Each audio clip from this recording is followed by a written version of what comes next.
The moment I pulled an old, torn wallet from my father's coat, a faded photograph slipped out, showing my mother holding a baby beside a man I had never seen before.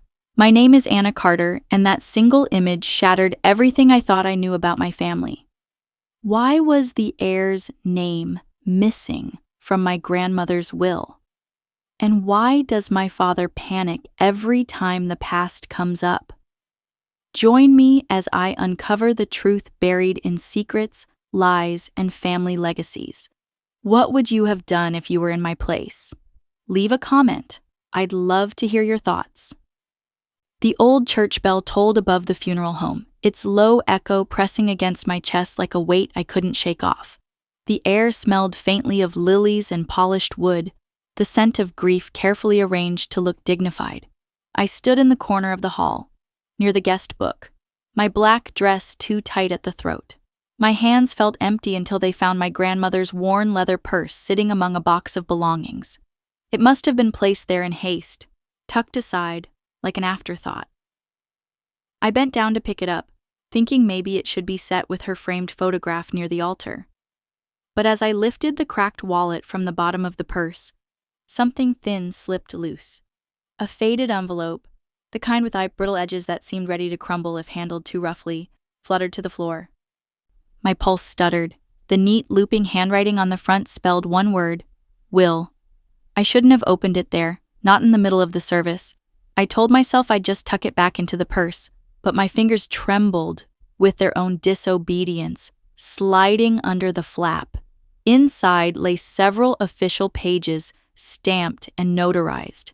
My throat dried as I scanned the lines, property, accounts, inheritance, until I reached the section where a name should have been written. Instead, there was only a blank, as if the ink had disappeared or the decision had never been made. I blinked hard, reading it twice, 3 times, certain my eyes were playing tricks on me.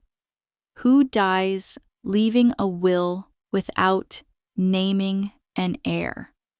And why would she hide it like this? My grandmother's voice returned to me. A whisper she had spoken during her final days in the hospital. Everything will be clear soon.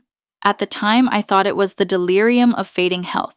Now it felt like a riddle she had meant me to solve. I folded the document back, slipping it into my bag before anyone noticed. My heart thudded painfully against my ribs. Around me, people lined up to offer condolences to my mother, her face pale beneath the black veil.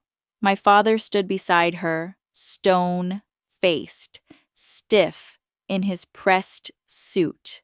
Robert, my older brother, nodded politely to guests, while his wife Sophia leaned against a pew, her lips curved in the faintest suggestion of a smile, as if she were watching a play she already knew the ending to.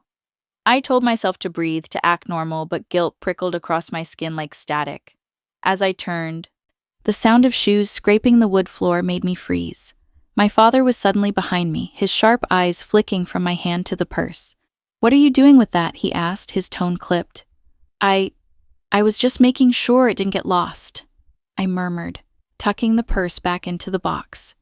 His gaze lingered for a second too long, suspicion carving lines into his forehead. My palms grew damp. For a heartbeat, I thought he'd demand to see inside. Thought he'd snatch the envelope from me. But then another mourner approached him, asking about arrangements, and his attention shifted. Relief flooded through me so strongly I had to grip the pew to steady myself. Still, the danger of being caught made me hyper-aware. I tried to blend back into the grieving crowd, nodding and murmuring thank yous to distant relatives. But my mind remained trapped in that envelope, in the blank line where my name, or anyone's name, should have been. Across the room, I felt a gaze pierce through me. Sophia stood apart, one arm crossed over her chest, the other holding a glass of water she hadn't touched. She was watching me, eyes sharp, lips twisted in the faintest smirk. It was as if she had seen everything, though she hadn't moved an inch. When I lowered my eyes, heat climbed into my cheeks. I told myself it was paranoia. But then, as I dared another glance, Sophia tilted her head, her expression amused, like a cat playing with a cornered bird. And in that small, sinister smile, I recognized something unmistakable. She knew I was hiding something. Robert's house smelled like lemon oil and performance. The dining table had been set with heavy plates and narrow-stemmed glasses, napkins folded into swans roosting on white porcelain. Sophia loved a tableau. She staged a meal the way some people stage a play. Every fork aligned, every candle at the same exact height. I arrived with a store-bought pie and the feeling that I had worn the wrong face. "Anna, you made it," she sang from the kitchen doorway, wiping an invisible smudge from a gleaming bowl. "We were just saying how nice it will be to have everyone under one roof, like old times." The way she stressed old made it sound like an accusation. Mom hovered near the sideboard, busying herself with pointless tasks. Adjusting a vase, smoothing a table runner already smooth. Dad stood by the window, checking the yard as if the lawn might suddenly revolt. Robert uncorked wine with the confidence of a man who'd rehearsed being generous. I took my place, the pie stationed safely at the far end like an unarmed witness. We began the small talk that families use as scaffolding when the walls are shaky. Work, the weather, the church fundraiser, the price of gasoline. Half my attention stayed pinned to the secret in my bag, the envelope with my grandmother's will, the blank line that pulsed like a bruise. I nodded at sentences I barely absorbed and counted my breaths in sets of 4.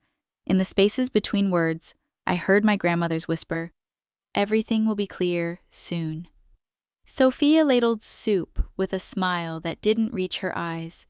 "You know," she said lightly, "Grandma always cared about keeping things in the family." The real family. She laughed at nothing, a silver sound that made the hair on my arms lift. "Blood matters in a town like ours." Robert cleared his throat, a warning she could ignore. Dad said, "Let's keep it pleasant," which was how he asked people not to spill red wine on the carpet of our reputations. Mom looked at her spoon. "Of course pleasant," Sophia agreed, still smiling. "I'm just saying what everyone thinks during times like these. Estates can be tricky, especially when documents are, incomplete." She glanced at me as though by accident. The spoon trembled in my hand. "Incomplete how?" I asked, pretending ignorance so hard it scraped. "Oh, I don't know." She tipped her head, feigning innocence like a game show prize. "Sometimes older folks forget details. They leave things unsaid. Sometimes names don't make it onto paper. It happens." Robert set the wine down too firmly. "Soph," he said, warning sharpened. She patted his wrist as if he were a child who'd wandered too close to the stove. "It's not gossip," she went on. "It's logistics. Lawyers like things neat. And this family," she spread her hands, "we value order, right? Especially Dad." She turned the beam of her smile toward him. "Order protects legacy." Dad acknowledged the compliment with a tight nod. "Legacy is maintained by behavior," he said, "not just paper." The soup cooled. Candlelight wavered and made the crystal tremble. I sipped water to steady my voice. "Paper is still the law," I said, because the sentence gave me something to stand on. Sophia's smile sharpened. "True, but the law likes certainty, and certainty usually follows bloodlines. Some of us," her eyes skimmed me like a scan, "have that certainty." The room shrank around that word, bloodlines. As if I were a guest who might not pass a test at the door, heat touched the back of my neck. I willed my expression bland, my spine aligned with the chair as if posture could double as armor. Robert tried again. "This isn't the time." "When is the time?" Sophia asked sweetly. "Before the reading? During? After? The town will talk no matter what we do. Better they hear a consistent story." Mom set her spoon down quietly. The silver made a small, careful sound. I looked to her for a sentence, any sentence, but she studied the napkin fold as if truth could hide in linen. I breathed in for 4, held 4. Out for 4.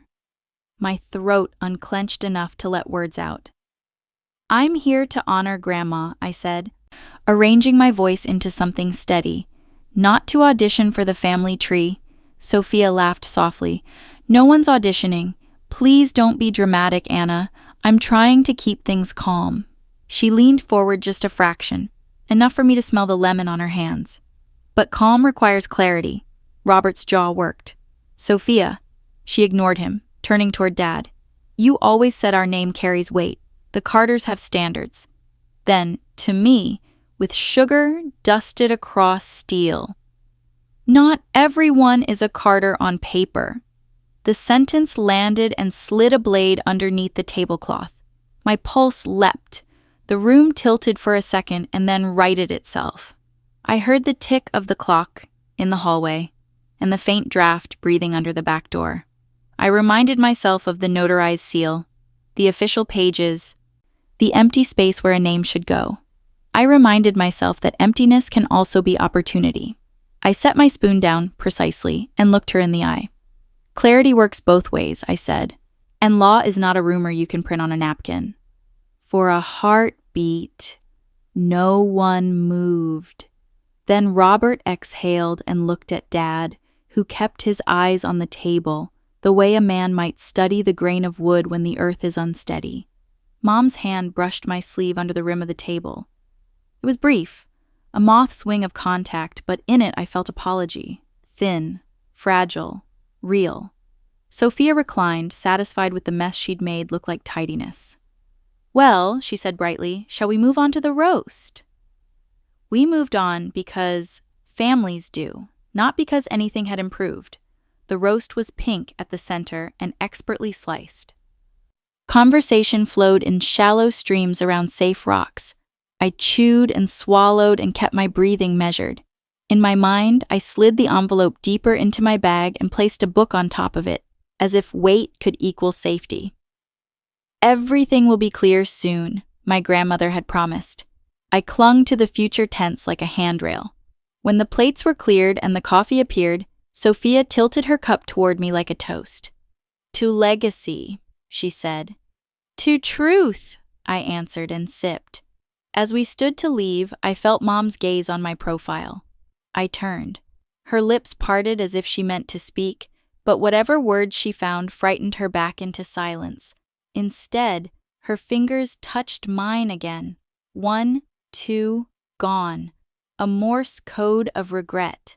The apology in her eyes shone and wavered, a candle in a draft she could not name. Thanksgiving at my father's farm used to smell like cinnamon, dry hay, and the kind of warmth you didn't have to earn. This year, the air carried the sweetness of yams and the metallic edge of expectation.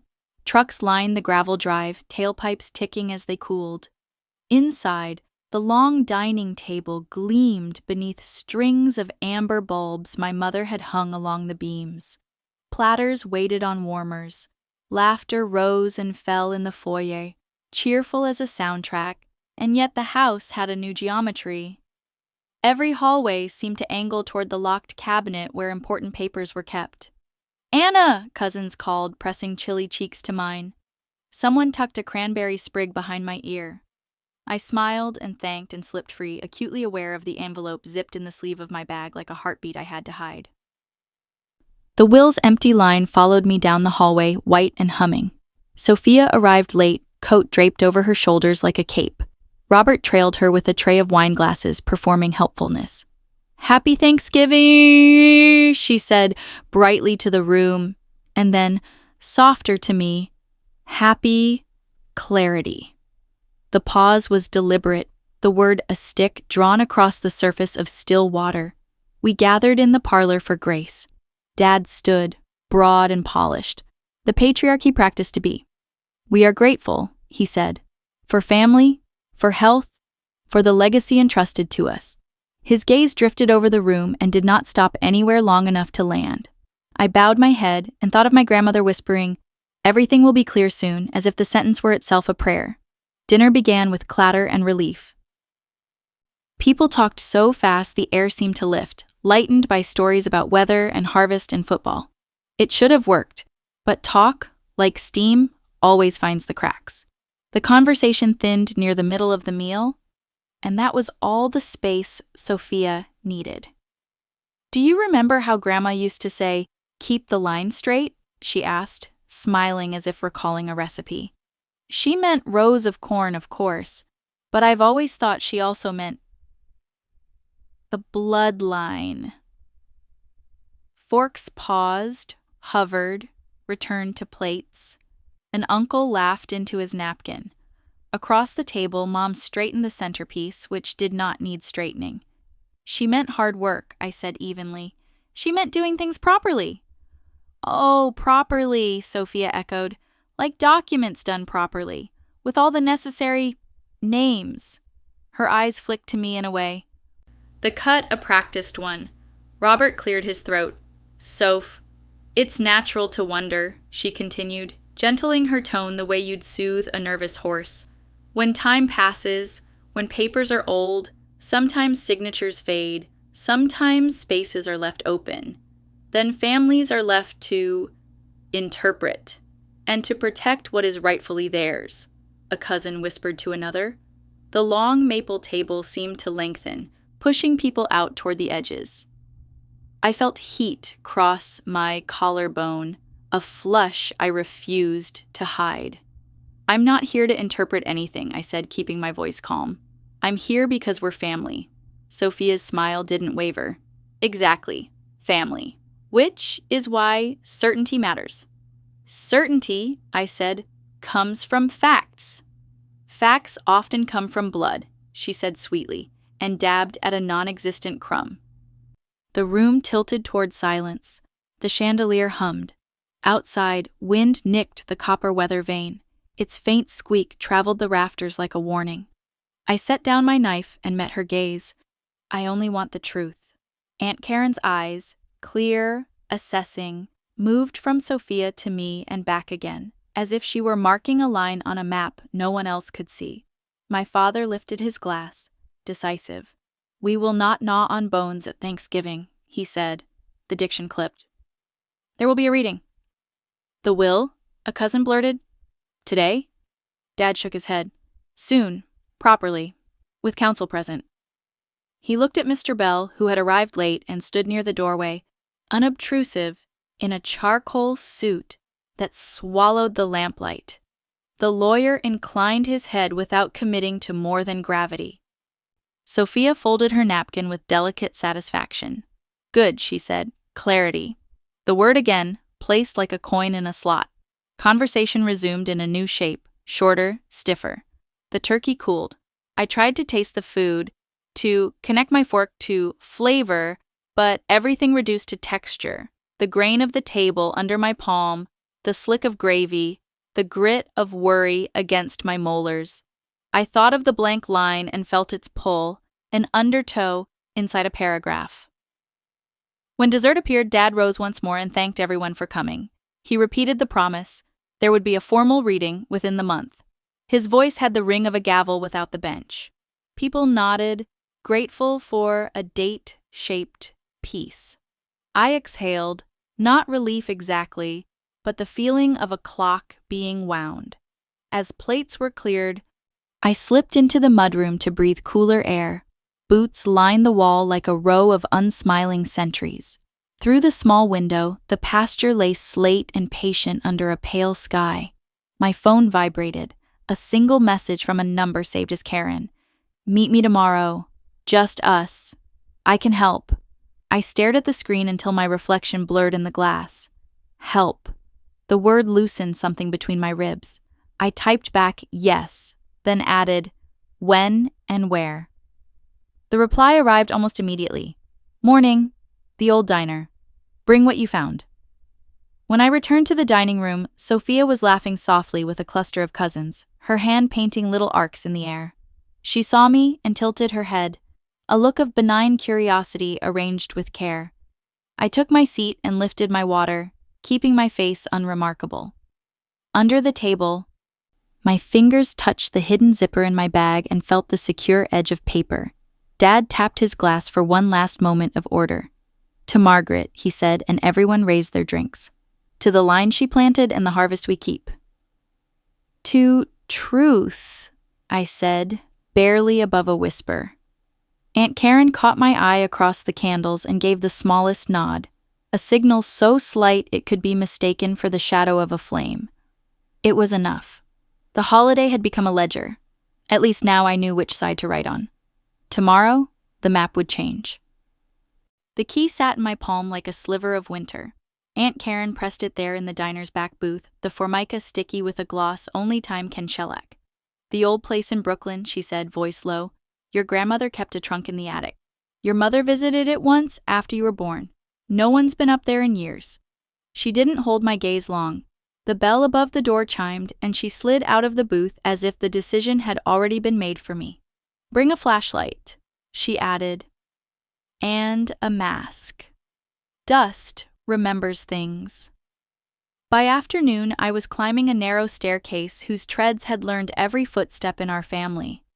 The brownstone had fallen out of fashion and into a mild kind of neglect. Peeling paint, a door that sighed instead of closing. The attic hatch groaned at the tug of the key, then yielded with the reluctant courtesy of an old gate.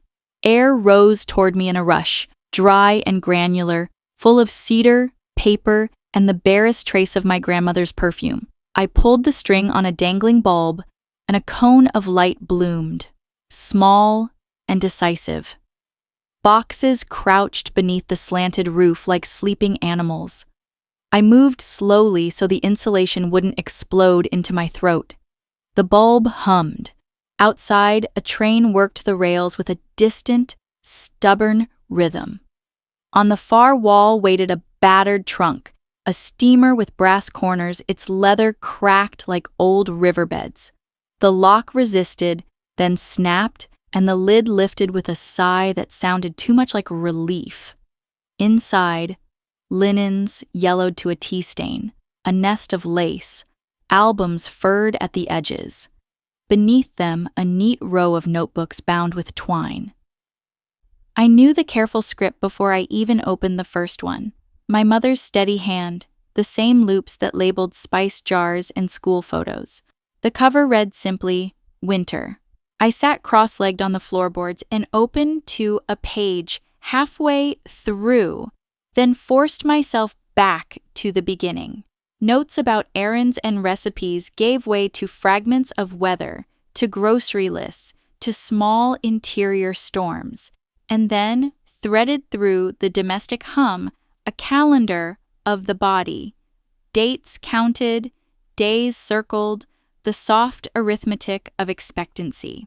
I read once, twice, and then held the book at arm's length as if distance could make the lines less sharp. The timing was wrong. My mother's tally of weeks did not align with my father's business trips, with the month he swore he was in Chicago, with the postcard he'd always produced like proof. I flipped to the back and found a tucked scrap, a theater stub from a tiny venue on the Lower East Side, dated precisely in the window when I must have been conceived. On the margin, a single initial repeated like a heartbeat. A. I swallowed, throat tight. The second notebook, Spring, picked up the count and added details, small tendernesses that have the gravity of planets, the smell of rain in a stairwell, a laugh caught on a cheap camera, the way a tiny apartment can feel like the center of a city if you share it with the right person. Always the initial, written with a careful shame. A. Never a full name, never enough to anchor a search. Beneath the notebooks lay a flat bundle wrapped in worn fabric. I loosened the knot and unfolded a stack of letters bound with a blue ribbon. Most were routine, utilities, holiday cards, ink smudged by the heat of summers long gone. At the bottom rested an envelope with no stamp, never addressed, the flap sealed and then unsealed as if opened and closed by indecision. On the back, in my mother's hand, for when the time is kind. My fingers trembled. I broke the old glue and slid the letter out. One page, both sides, each line trimmed neat as if tidiness could steady a life. She wrote of a choice that had felt like love and Later, like a cliff, of a man who offered gentleness in a city built on noise, of a secret she carried as both burden and blessing. She wrote of me without naming me, and of AR, for the first time, the second letter finally present, as someone who kept his promises until promises became a luxury we could not afford. I told myself truth could be delayed until it became kindness. The last paragraph read, the ink darker, as if pressed harder. But time is a poor editor. One day she will ask, and there must be something to hand her other than silence. If you are reading this, forgive me. Forgive the blank I left on paper so that a living heart would never feel like a line item. A.R. The letters pulsed on the page like a code. My mind rifled through every family story, through the cast of names at weddings and funerals, through Dad's colleagues and the borrowed uncles who hovered at our holidays. I couldn't place an AR that belonged to us, which might have been the point. I sat for a long time with my mother's voice in my hands and the light buzzing above me. The bulb threw a tired halo. Dust drifted through it like snow that had lost its hurry. I tried to imagine their faces in the small theater on the stub, tried to hear the laugh that made her cross out plans in a notebook and write stay instead, and I tried to imagine my father in Chicago staring at a hotel TV while the city he wasn't in rearranged my life. When I finally stood, my legs prickled with pins and needles. I slipped the notebooks and the letter into my bag, then paused and took photos of the trunk as I'd found it, lid open, contents arranged, then each layer as I'd uncovered it. Evidence is a story you prepare to tell a hostile audience. Chain of custody begins with your own memory. Before I left, I switched off the bulb and let the dimness settle back into place. The house exhaled. On the landing, I texted Karen. Found journals, found a letter, initials, AR. 3 dots blinked, disappeared, returned. Good girl, she wrote. Now we find him. Outside, Brooklyn winter gnawed at my jaw. The sky had already begun its early descent into slate. I tightened my scarf and, for the first time since I'd seen the blank space on the will, felt something like direction slice cleanly through the fog. AR was not a ghost. He was a path. At the corner, a bus sighed and took on passengers who didn't know that upstairs in an old attic, a family had just shifted on its axis. I stepped into the streetlight circle, opened my phone's notes, and typed a list. Theater on the stub. Cross streets, archives, old playbills. Then one last line, plain and certain. Find AR and make the blank speak. Mr. Bell's office sat above the hardware store, its windows turned toward the courthouse like a man who had learned to keep authority in his line of sight. The carpet was the color of tea left too long to steep. Law books stood in ranks behind glass, their spines old soldiers. A framed diploma leaned slightly to the left, as if gravity knew more than balance. We arrived in a small procession that did not know how to walk together. Dad first, chin squared, Mom a step behind, smoothing the sleeve of a coat that did not need smoothing. Robert carrying polite silence like a briefcase. Sophia in a fitted dress the shade of good ink. And me, with a bag that felt heavier than paper should make it. Bell rose slowly, palms open in welcome, voice low enough to dampen sparks. Thank you for coming, he said. Please, sit. He wore a gray suit and the patient expression of a man who had seen families do their worst in rooms that smelled like paper and regret. He waited until the chairs creaked into stillness. We can discuss logistics for the estate and the intended timeline for the reading. Sophia smiled with the diplomacy of a knife in a velvet tray. Wonderful. We all want clarity, Mr. Bell, especially in honoring the direct line. Dad nodded, a small grant of approval. The Carters have always been careful, he said. We maintain standards. Bell folded his hands, thumbs touching. Of course, he said. Care and clarity are good companions. However, clarity sometimes takes deliberation. The word made the air shift. I felt Mom's tension beside me, the way her breath sat too high in her chest. Robert glanced at Sophia, who took that look as license. What we hope, she said, setting her handbag at a perfect angle on her lap, is that the will reflects the family's core, the name that carries the bloodline forward. No one wants confusion, or worse, contention, sparked by omissions. She turned her head slightly, as if what she had said were so reasonable it could not possibly harm anyone. Belle watched her the way a careful driver watches a yellow light. "Omissions!" he repeated. "It is true that the version of the will in my possession does contain an absence, an unfilled line." He lifted a folder, did not open it. "But I believe Mrs. Carter took steps to address that." Dad straightened. "Address how?" "Through a codicil," Belle said, and the word landed like a glass set gently on wood. "A supplemental document, same authority. Often used to update small provisions or clarify an intent already formed." Silence moved through the room in a long breath. I felt the urge to close my eyes against the sound of that single term, a word with hinges.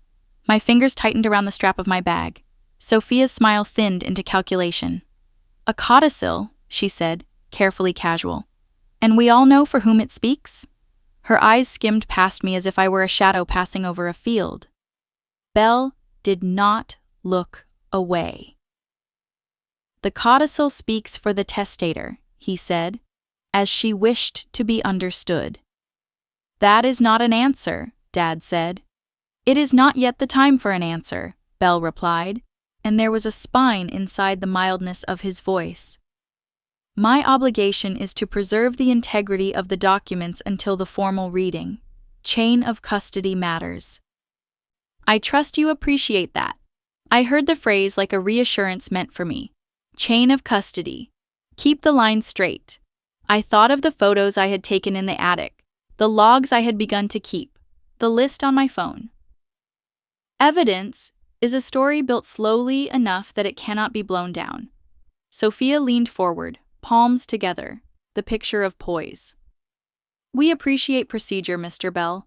We are simply concerned about, say, stray influences. The town is small.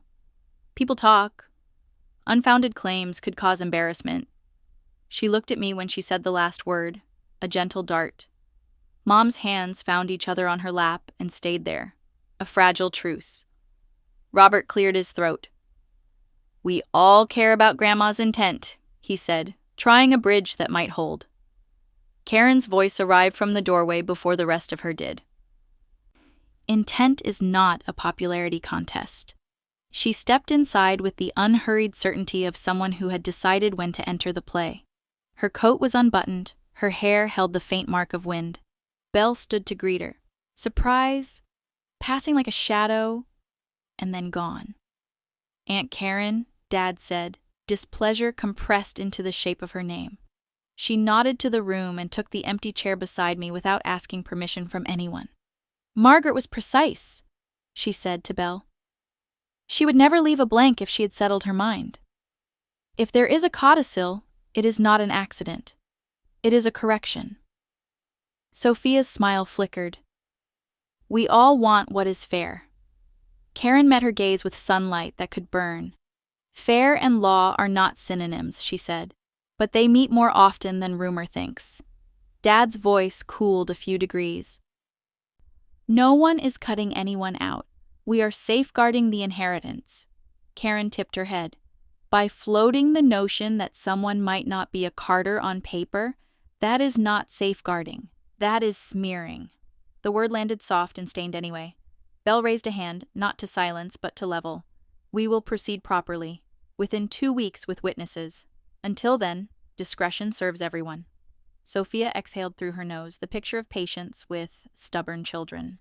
2 weeks is fine," she said, "but in the meantime, Mr. Bell, you must understand.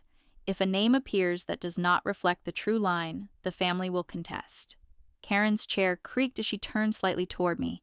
"If a name appears, it reflects the woman who wrote it," she said, "and I will support that." On the record, my throat tightened with a rush of relief so quick it felt like fear. I kept my face composed, the way you learn to ride out a wave by not fighting it too early. Belle closed the folder with finality that was gentle. "The reading will answer questions." he said. I advise everyone to refrain from assumptions. They have a way of aging poorly. We stood. The meeting had been short and somehow exhausting. Dad shook Belle's hand in the manner of a deal that had not been made but would behave as if it had. Mom thanked him softly, eyes flitting toward me and back. Robert managed a neutral nod. Sophia stayed last, hovering near the desk. One more thing, she said, pitched for the room, but aimed at me. If anyone intends to make claims or wave around stories, memories, or conveniently discovered papers, you should know we will need evidence. She smiled as if offering a favor. Real evidence. Karen did not blink. Ask, and you shall receive, she said. Sophia's eyes held mine for a beat that felt like a test. Good, she said at last, voice bright as polished metal. Because after all, if the truth is on your side, you have nothing to fear. She lifted her bag, the corner of her mouth curving. See you at the reading. The diner's bell chirped as Aunt Karen and I stepped in out of the thin winter light. Morning gathered in the windows like pale cloth. Coffee hissed somewhere behind the counter. A waitress moved with the soft efficiency of someone who could carry grief and refills at the same time. We chose the corner booth, where the vinyl cracked in a lightning shape. Karen slid in first, then set her gloves on the table and looked at me as if bracing a door with her shoulder. I remembered something last night, she said before the menus even landed. Not just remembered, relived. Your mother, years ago, coming out of the Rialto with a man I didn't know. She turned her cup clockwise, counterclockwise. I wasn't spying. I had stepped out to the curb for air. They were laughing, the kind of laugh that makes strangers smile. He touched her elbow like it was a secret. My heart moved. The room did not. What did he look like? Older than her by a handful of years, Karen said. Tall without trying. Hair a little long for the time. Neat coat with a tear near one pocket like it snagged and he never got around to fixing it. She gave a small, helpless smile. I noticed because your grandfather would have made a federal case out of a loose thread. I opened my phone and swiped to the photos from the attic. The letter in my mother's hand. The initials. A.R. I found notebooks, I said, and a letter she never mailed. She writes about a man with those initials. A.R. Karen breathed in and out, like someone surfacing from a cold lake. Then the memory is not a trick, she said. I can still see them going down the steps. He handed her something, a little box. She said no, then yes. She put it in her purse and he tapped the purse like a joke. I thought I had misread it. Later, she avoided me for weeks. When she finally called, we spoke about soup recipes and church raffles. Do you remember the month? I asked. My voice sounded careful, like a doctor cutting a single stitch. Late spring, Karen said, just before the lilacs. Late spring, the same pages my mother had circled in the notebook. The same days, the same gravity. The waitress arrived with coffee and a basket of toast. We thanked her like we'd rehearsed. I found a theater stub, I said, from a tiny place downtown. Same week Mom marked in her notes, and a ribbon-bound letter in her handwriting. She calls him A.R. She says he kept his promises until promises became a luxury. Karen closed her eyes for a beat, as though honoring a stranger. He may not have been a villain, she said. Sometimes love just runs out of road. I know, I said, my voice wobbled and then steadied. But I need more than a letter and initials. We can ask, Karen said. People remember what they give and what they lose. The theater may not exist, but the playbill might. The stage manager's name might. And I think I know who else to ask. She slid a napkin toward me and wrote a name in tidy print. Marta Leone. Your mother's friend from the library, she said. They were close for a while. They had a falling out around the time you were born. Marta still lives off County Road 9. She will tell the truth if we ask directly and if we treat her kindly. A rush of gratitude startled me. Will you come? Karen nodded, already reaching for her coat. Before she changes her mind, or the morning changes her story. She paused. One more thing. The tear I mentioned on the man's coat pocket? It bugged me. He kept patting at it. That's how I noticed the wallet. Brown leather, worn, thin. The corner was split. The wallet, I repeated, almost laughing at how the world clicks when you find the groove. Dad's wallet is a brown leather one with a split corner. But the one I found in Grandma's purse, tucked under her things the day of the funeral, was different. Smaller, also split. And next to it was the envelope with the will. Karen lowered her voice. Your mother once told me she hated that wallet, said it was a bad omen. Then, she backtracked.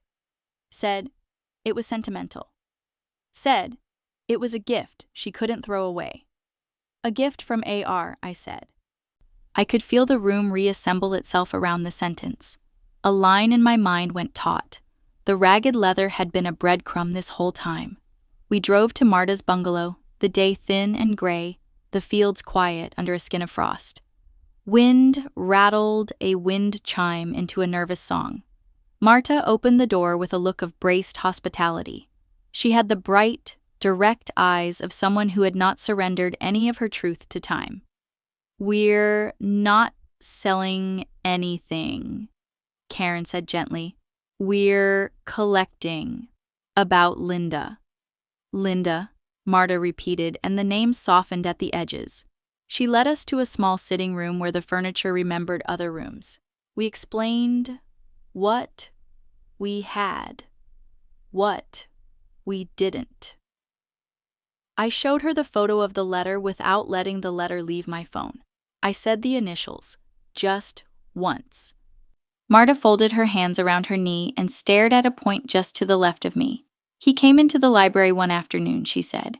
Asked for local history. He left with poetry. He waited for your mother at closing. I told her to be careful. She said she felt careful for the first time in a long time. Marta's mouth tightened. He gave her a wallet. Said he'd fix the tear when he had time. He never did. His name? I asked. She shook her head slowly. He introduced himself as Andrew. I never heard the last name. But he had a habit. He signed notes with his initials, as if he were used to paperwork. AR. It was small, and yet it struck like a bell. Andrew. The A's became a person. The R waited like a locked drawer. Thank you, I said. The words felt thin against the size of what she had given. Marta stood to fetch a box from a closet. After things changed, she said, your mother didn't want souvenirs. She left this with me to keep or burn. I kept. Inside the box lay a folded playbill from a basement theater and a ticket stub pinned with a safety pin. On the back, in neat blue ink, a note for L, next time, the river. Below the dash, AR. I photographed everything the way a careful hand makes a map. Dates, titles, addresses. The pin, the paper, my breath. When we thanked Marta again and stepped back into the cold, the day had sharpened from gray to silver. The man had a first name. The wallet had a giver. The initials had bones. Back in the car, my phone vibrated with a new message. Sophia, meet me at the hospital at 4. There's something you'll want to hear. Don't bring Karen. Karen saw my face change. Who? Sophia, I said. She wants me alone.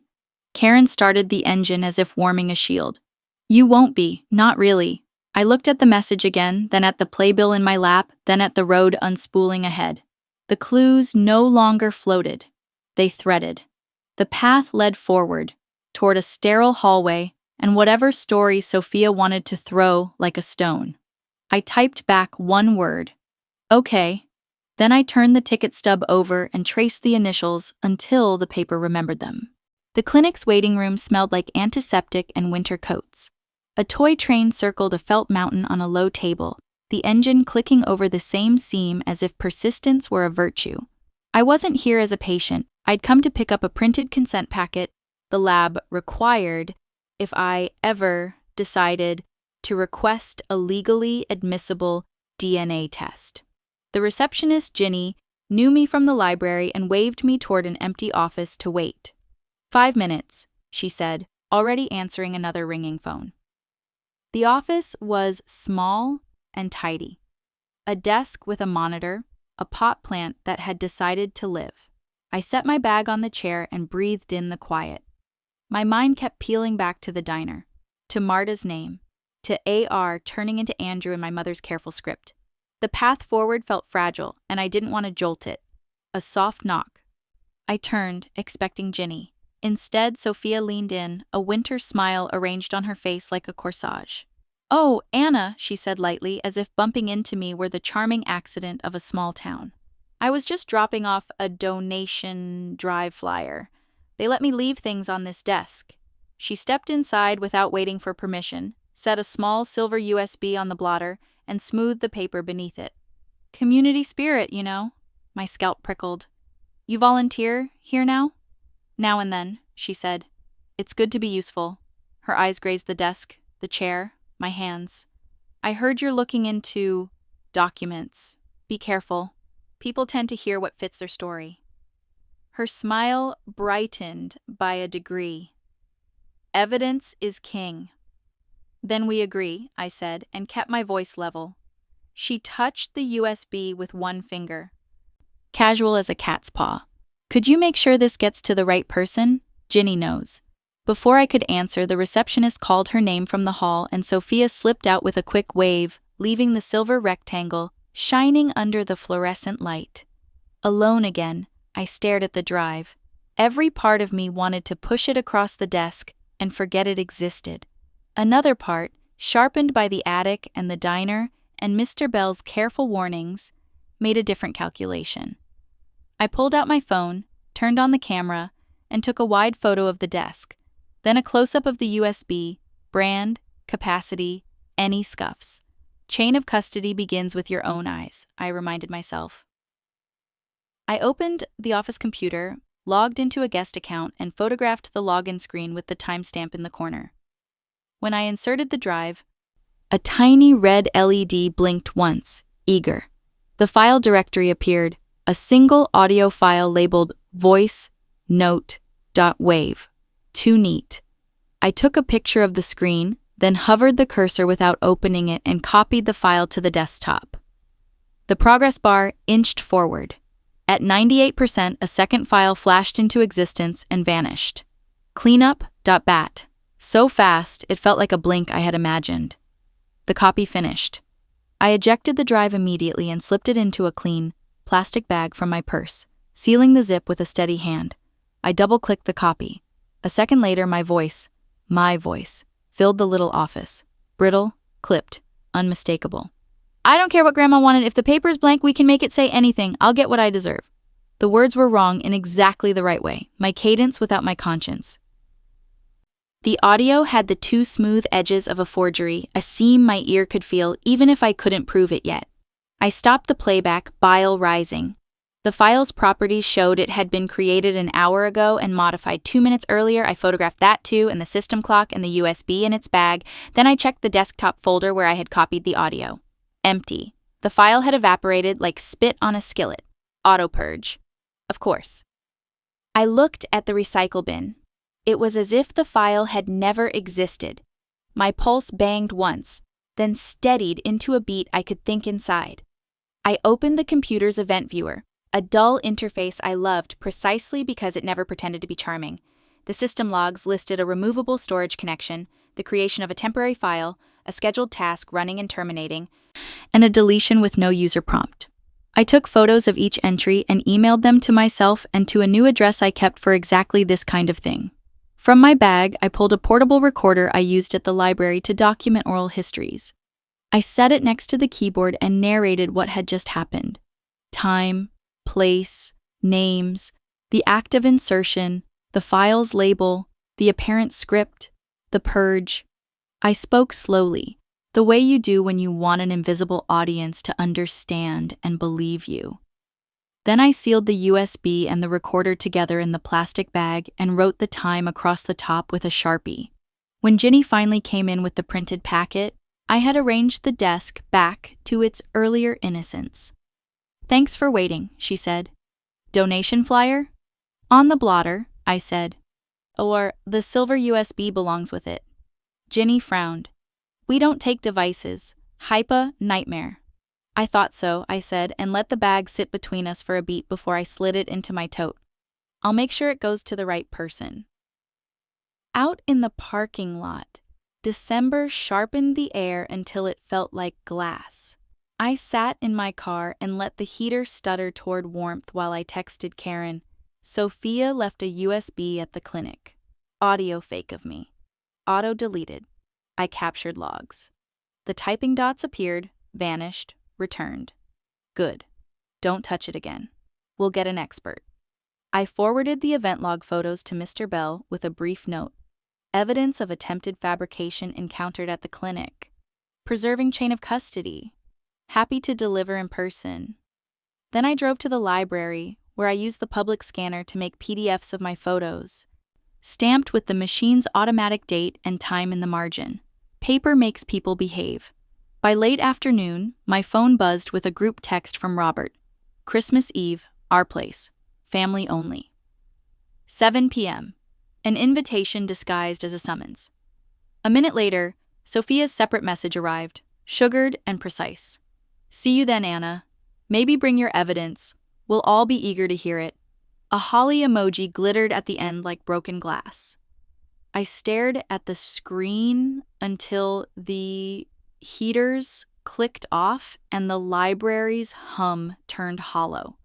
The clinic, the purged file, the voice that wasn't mine, the shape of the trap was clear enough now. If she played the fake on Christmas Eve, she meant to force the room to throw me out before the reading could happen. Another story would harden in their mouths.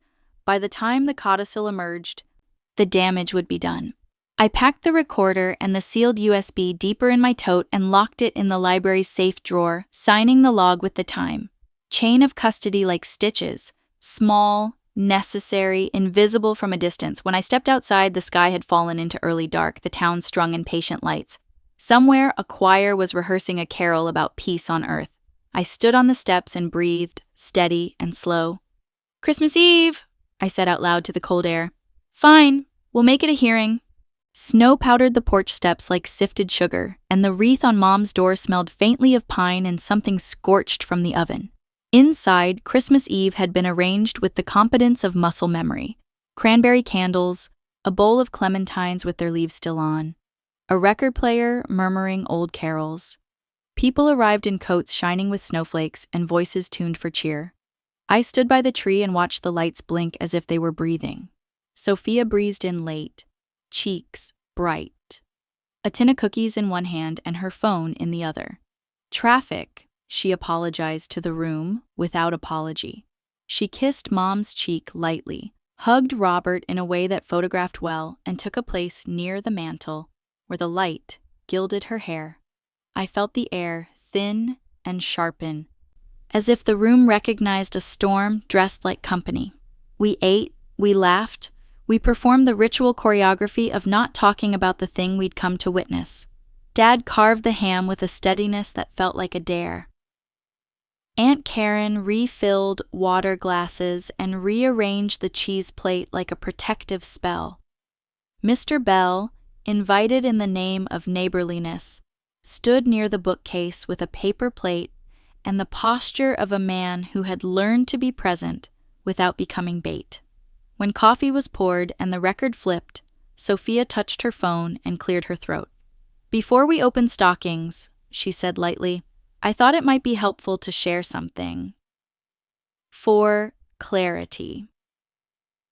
The word again slid into the middle of the room like an ornament you had to step around. A hush moved from person to person as she tapped her screen. Her phone speaker wasn't powerful, but the silence carried it. My voice, my counterfeit voice, rose and hung in the air like cold breath. I don't care what Grandma wanted. If the paper is blank, we can make it say anything. I'll get what I deserve. The sentences fell into the living room and lay there, ugly and efficient. Someone inhaled sharply. A cousin muttered a soft, startled, "Oh." Dad's jaw set like a doorframe. Robert looked at me and then away. Mom's hands braced on the edge of the sideboard, as if it could save her from falling. I let the recording finish, let the beat after too. Then, I stepped forward, palms open, a teacher calming a classroom after the fire bell rings. "That file is fake," I said. "It's an AI splice of my voice built from messages and voicemails. It was delivered on a USB at the clinic this week." The drive was designed to erase itself after planting the file. I preserved the device and documented the purge in the system logs. Mr. Bell has copies. If anyone wants to see, I'll show the photos, the timestamps, and the chain of custody notes. A murmur ran through the room, different from the first, curiosity shouldering shame. Sophia produced a sympathetic frown. "Anna, honey, technology is confusing, but we all just heard—" "We heard a fabrication," I said, still steady. "The cadence is mine, the conscience is not. A lab can verify the splice. Tonight, I'm asking for time, not a verdict. If truth is the goal, give it room to arrive." Mr. Bell set his plate down. "I've received documentation," he said, voice gentle, neutral. "The logs are credible. I recommend that any audio presented be held as unverified until expert analysis." Sophia laughed softly as if embarrassed on my behalf. "Lawyers," she said, a toast that soured quickly. "Always hedging. But the point stands. We need certainty before the will is read. We can't risk a spectacle." "Spectacle is planting evidence at a clinic," Aunt Karen said, the silk gone from her tone. "Spectacle is baiting a girl on Christmas Eve. Let the expert speak, and the paper speak, and the dead speak through what they signed." All the while, Mom watched me with a face that had forgotten how to be only one expression. Fear and love and training braided together. "Anna," she said softly, "did you say anything like that? Ever?" "No," I said, turning my whole body toward her. "Not in words and not in heart." Something eased, barely, in her mouth. She wasn't ready to choose, but something in her had stepped closer to the edge of the right cliff. Sophia lifted her phone a fraction. "If it's fake, show us your proof right now." "Tomorrow," I said. "At noon." My voice surprised me with its ease. "With an audio engineer present, with Mr. Bell, and with another recording, one that wasn't manufactured." I felt Karen's gaze slide to me, a quick, fierce question. I answered it without moving. "Trust me." Dad rubbed his temple, the universal sign for headaches, both honest and strategic. "We're not turning Christmas into a courtroom," he said. "We will reconvene." "Bell?" "Agreed," Bell said. "I'll arrange a neutral space. No devices played without consent. No copies circulating." Sophia's smile tilted. "Convenient," she murmured. "Necessary," Bell answered. I could feel the room begin to breathe again, the way a herd settles when the fence holds. Conversation sputtered, then limped, then resumed in cautious loops. Mom brought out the tin of cookies as if sugar could soak up accusation. I helped pass plates and smiled at nothing. Under the noise, the plan I'd built in the car last night slid into place. If Sophia wanted to star in a recording, she would get her wish, just not the role she intended. When I stepped into the hall for air, Karen was already there, her shoulder against the wall like a brace. "Tomorrow?" she asked under her breath. "I'll meet her at the cafe she likes," I said. "She thinks she's summoning me to apologize with conditions. She never can resist narrating her cleverness. I'll be 2 tables away with a small recorder, and you'll walk in late enough to startle her into repeating herself." Karen's mouth curved into something that was not quite a smile. "Careful," she said. "Pride is a slippery witness." "I know," I said. "But she loves an audience more than she loves a plan." From the living room, a carol rose, voices finding harmony like a truce. I breathed in pine and candle wax and the faint metallic memory of fear leaving the room. When I returned, Mom touched my forearm in passing, a signal neither of us named. Dad refilled Belle's coffee and talked about snowplows as if logistics could keep us safe. Robert stood by the window, hands in his pockets, watching the dark collect on the glass. Sophia laughed too brightly at a cousin's story and checked her phone for a message she had probably sent to herself. We opened stockings. We performed cheer. It almost worked. Outside, snow stitched the streetlights into a single pale seam. Later, at the door, Sophia leaned in, her whisper warm and edged. "You're buying time. I respect that. But clocks run out." Her perfume was winter citrus and something sharp. "Then, let's spend the time well," I said, and met her eyes until she looked away. In my car, the heater coughed, then settled. I set the recorder on the passenger seat and checked the batteries, then checked them again. My hands shook once and then were steady. The town was quiet, holding its breath between holiday and judgment. Tomorrow at noon, a cafe would hum, a voice would brag, and the first clean thread would pull. New Year's Day arrived clear and cold, the kind of sky that looks scrubbed for a verdict. Dad's farm wore frost like a starched collar. The gravel sang under our tires. Inside, the dining room had been rearranged into a hearing disguised as a holiday. Chairs in 2 rows, the sideboard cleared except for a carafe of water and a neat stack of paper cups.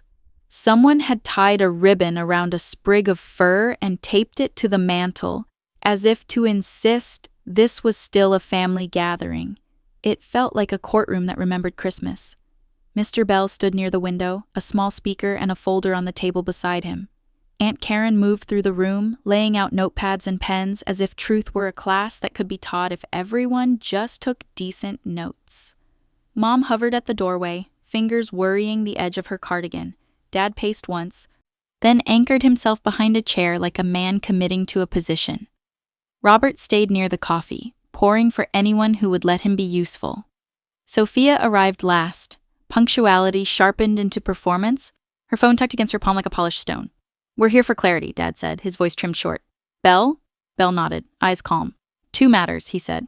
"First, an audio recording which Ms. Carter," he inclined his head toward me, "has offered for review. Second, per Mr. Carter's request, a preliminary reading of the will and accompanying codicil." He glanced around the room. "No devices recording. Everyone present is a witness."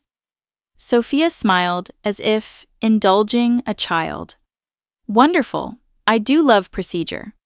I stepped forward. The recorder felt small and ordinary in my hand, like the kind of object that never expects to be asked to carry a family. "This was captured yesterday at the Red Rooster Cafe," I said. I was seated at the counter. Sophia spoke with a friend at a table behind me. I looked at Belle. "Chain of custody. Documented. The file was transferred under witness. Time stamped at the library. Copies sealed." I set the recorder beside the speaker, pressed play, and stepped back. The cafe's hum filled the room, milk steaming, plates clinking, a car door thunking shut somewhere beyond the glass. Then Sophia's voice, bright and precise. "Don't worry. By the time the will is read, they'll have heard what they need. The clip is perfect. Her cadence, the pauses. People don't question what confirms what they already suspect." A pause, then a laugh. I left the drive at the clinic. Auto-delete covers the trail. It's almost boring how easy it is. A chair creaked. Someone inhaled and forgot to exhale. On the recording, the friend lowered her voice. "And if she fights it? Then she's confused," Sophia said. "Or emotional. We say we're praying for her. The town loves a prayer when it's really a verdict." I stopped the playback. The silence that followed had edges. "Context?" Sophia asked lightly, but her face had drained half a shade. "Anyone can stitch a conversation." Belle raised a hand. "Ms. Carter has provided the original file. An independent engineer examined the metadata this morning." He tapped a single-page report. "Compression signature and noise floor consistent with the device presented. No evidence of tampering." He looked at Sophia. "If you dispute it, we can arrange a second opinion. For now, the recording is admitted for family review." Sophia's mouth made a smile and could not hold it. "What matters is lineage," she said too quickly. We're not here to litigate jokes over coffee. We're here because the will is a mess.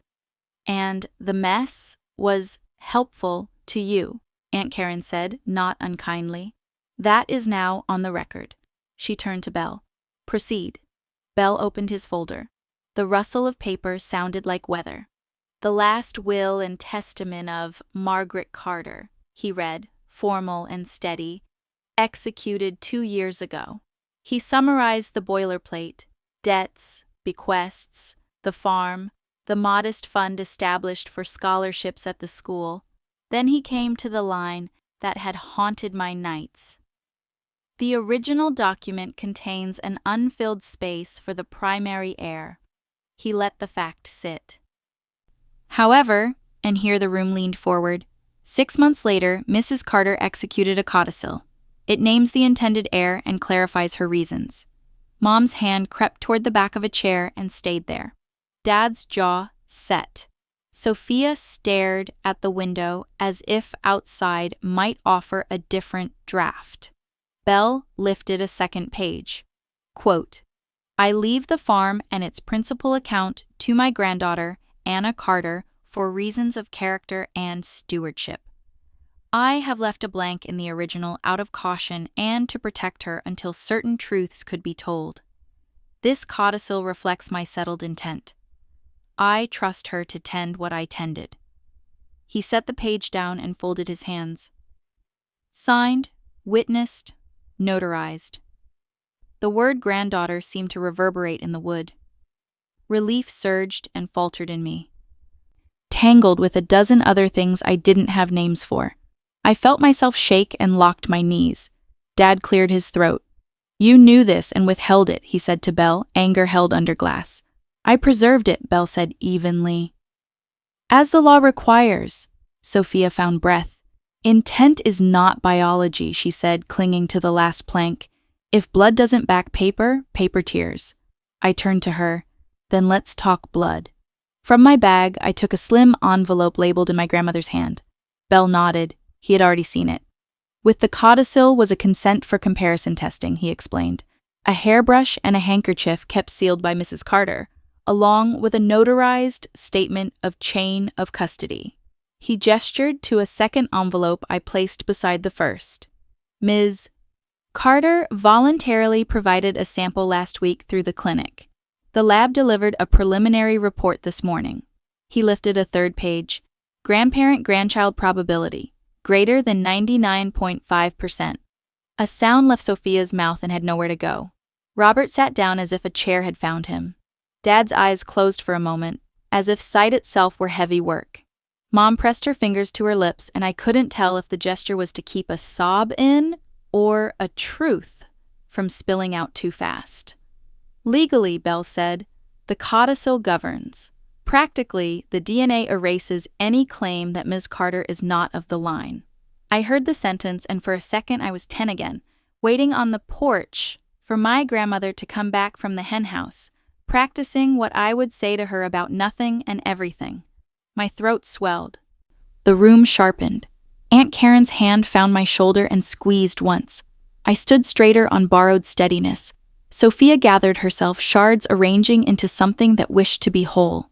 Congratulations, she said, each syllable delicate as glass. You've won a prize that will sink you. Farms eat money. The town will eat you.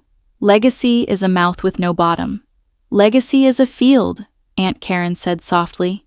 You work it, it feeds you. Belle closed the folder with a sound softer than a gavel and louder than a hymn. The formal reading will proceed next week, he said. In the meantime, I advise everyone to refrain from further theatrics. His gaze brushed Sophia's phone like a warning bell. People began to move as if their joints had to remember. The room's temperature changed. Cousins murmured. Someone poured water and spilled a little, apologizing to the table. Robert stood and came to me, eyes glassy with something complicated. Anna, he began, and then didn't finish, which was more honest than a speech. I looked for Mom. She had stepped back to the doorway, leaning against the molding, pale as the winter outside. When our eyes met, something inside her loosened with a visible shiver. She opened her mouth, closed it, then tried again. Her voice, when it came, was small and brave. "Let me tell it," she said, the words trembling but intact. "All of it, before anyone else does." Morning found my living room lighter than it had any right to be, as if someone had cracked a window inside the night and let the stale air rush out. The radiator ticked. Sun laid a clean stripe across the rug, catching in the dust like confetti that hadn't learned to fall. I set 2 mugs of coffee on the table and opened the small window above the sink, just enough to let in the sound of a bird insisting January was survivable. The drawer beside the sofa was closed. Inside it, the photocopy of the codicil and the lab's DNA report lay stacked and still, like 2 sober witnesses waiting to be sworn. Mom arrived first, wrapped in the same cardigan she'd worried at Dad's house, only now it looked like shelter instead of armor. She stood on the threshold, a heartbeat, then stepped in and pressed her fingers to mine as if asking permission to breathe. Dad came next, grave but human, no longer the courthouse version of himself. Robert followed with a pastry box and a face that recognized humility as a language he had need to speak without an accent. Aunt Karen locked the door behind them and took the chair by the window, like a lookout who had already seen the danger pass. We sat without choreography. I pushed a mug toward Mom, her hands cupped to the heat as if the steam could carry words up to her mouth. "I should have said it sooner," she began, and the room obeyed, going still. "I thought I was protecting you. And I thought I was protecting a marriage I'd promised to keep." She looked at Dad when she said it. He held her gaze and did not flinch. She told it, without embroidery. The city years. The small theater in a basement that smelled of sweat and hope. Andrew R., not a myth, not a sin conjured by small-town boredom, but a man with a careful laugh and a coat he kept promising to repair. She told how grief made her reckless and how kindness had made her brave, and how both had left her holding a secret like a lit match in a dry field. She told how Grandma had found out not because she pried, but because love notices, and how the blank line in the will was Margaret's way of building a bridge before anyone admitted there was a river. No one interrupted. Karen watched the light climb the wall. Robert's hands kept opening and closing in his lap, like a person waking from a dream he didn't choose. Dad's jaw moved once, then rested. When Mom reached the part where she admitted fear had tied her tongue for 26 years, her voice thinned but did not break. "I thought time would do it for me," she said. "But time doesn't speak. It only echoes what we say." I poured more coffee because people need something to do when truth changes the temperature. "Thank you," I said, the words too small and exactly right. My chest felt oddly spacious, like the moment after a sob when the body realizes it's still here. Dad cleared his throat. "I was a coward," he said. The sentence startled me with the relief it carried. I suspected. I did the math like everyone else, and then I folded the paper and put it in a drawer and sat on the drawer. That is not stewardship. That is fear with better stationery. He looked at me, smaller in the best possible way. "I owe you an apology for every time I let silence do my talking." Robert's apology tumbled over itself. Awkward and sincere. "I followed Sophia because I thought she was order," he said. "I mistook sharpness for certainty. I'm sorry for being the echo when you needed a voice." He pushed the pastry box toward me like tribute. Inside, the cinnamon rolls were lopsided and perfect, clearly made by someone who wanted sweetness to be a verb. As if summoned by the mention of her name, Sophia texted the family thread a single, brittle paragraph about misunderstandings and moving forward for the sake of the town. No one answered. Her clip had already died of its own design. Belle's engineer had finished the report. In a community that cherished appearances, she had overplayed the prettiness of malice, and appearances had turned their faces. Karen touched the drawer lightly, then me. "We can do this now," she said. The quiet way. "Set up the fund Margaret wanted, put the farm's accounts on rails, keep receipts like love letters to the future." She smiled. "You don't have to do it alone, but you do have to lead." I nodded. "I'll accept the role," I said. The words carried weight and fit my mouth. Advisory on the scholarship fund, oversight on the farm budget this year, transparency reports each quarter, no expenditures without 2 signatures, mine and Belle's office. If we disagree, the board votes. I looked at Dad. And the board cannot be just Carter's. He startled, then smiled. The first uncomplicated curve of his mouth I'd seen in weeks. Agreed, he said quietly. Let the town in, it's theirs too. Mom reached for my hand. What do you need from me? She asked, the purest sentence I'd ever heard her speak. Honesty, I said. And space. I swallowed, measuring both. We can be in each other's lives and not inside each other's rooms. Thursdays for dinner. No midnight calls unless someone is bleeding. If you have a question about the fund, you ask the board email, not me in a whisper at the grocery store. I took a breath. And no more secrets that ask me to carry them alone. She nodded, tears bright. Done, she said. All of it. The climax was not a gavel. It was a series of small agreements that made a shape you could live inside. We wrote them down because paper has always been our family's favorite mirror. Karen dated the page with a flourish like a blessing. Dad signed without clearing his throat. Robert added his name and a note, offering labor at the farm on weekends, which said more than any speech could have. I opened the drawer and laid the codicil and DNA report on top of the new page for a moment, letting the three papers learn each other's weight. The room felt balanced, as if furniture had found the right wall at last. Outside, the bird went quiet. Then started again. The radiator sighed.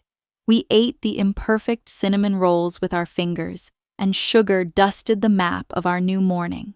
Mom laughed, a small laugh that sounded rusty from disuse and ready for tune-ups. Dad asked if anyone wanted more coffee and actually waited for an answer. Karen told a story about Grandma's first scholarship recipient, a nurse who had paid the kindness forward twice over. Robert texted a contractor about repairing the barn roof. None of it fixed the past. All of it arranged the present so the past could stop yelling. When everyone left, I washed the mugs and wiped the table and stood a moment in the open stripe of sun. The drawer slid shut with a whisper. Inside, the copy of the codicil and the DNA report settled against the freshly signed page. Law beside choice, proof beside promise. The house smelled like coffee and winter light. I breathed in and felt the room breathe back. No fanfare, no curtain call, just a day that finally fit. I closed the folder and placed it neatly in the drawer, the soft click of the lock bringing me peace. Those documents that once kept me awake at night now simply stand as proof that justice doesn't always come early, but when it does, it's strong enough to clear every shadow. I have learned that being filial does not mean blind obedience. Honoring our parents matters, but each of us must draw boundaries, must remain independent legally and financially, or else family ties turn into chains. Respect without self-respect will eventually crush us. Outside, the first light of dawn broke, and the smell of morning rice drifted in from the kitchen like quiet comfort. I knew I had stepped into a new chapter of my life. If this story touched you, please like, share, and leave a comment. Type 1 if you relate. Type 2 if you think there's something that could be improved.